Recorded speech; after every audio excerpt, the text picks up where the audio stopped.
Budget से आपको क्या मिला? आज भारत की वित्त मंत्री निर्मला सीतारमण ने 2024-25 का बजट पेश कर दिया है। आइए जानते हैं आम आदमी की जेब से कितना निकलेगा इस बजट से।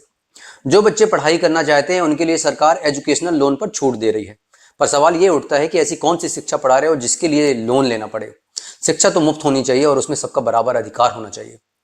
चलो माना मुफ्त नहीं दे सकते हो, बट एटलीस्ट लोअर और मिडिल क्लास के बच्चों के लिए शिक्षा में 50% की सब्सिडी होनी चाहिए, ना कि उन्हें लोन दे करके कर्ज के दलदल में फंसाने की योजना होनी चाहिए।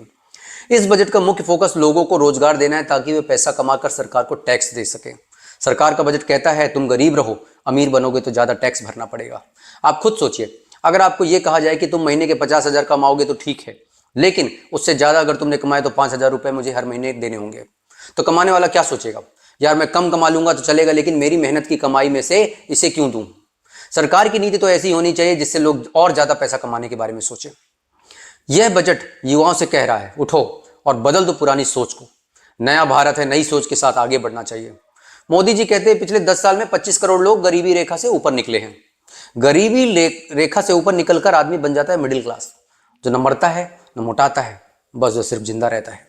मैं आपसे पूछना चाहता हूं कितने लोग मिडिल क्लास से हायर क्लास में पहुंचे हैं, यह बताइए। 90% गरीब आदमी अपने आप को मिडिल क्लास समझता है और 90% मिडिल क्लास वाले अपने आप को हायर क्लास समझते हैं।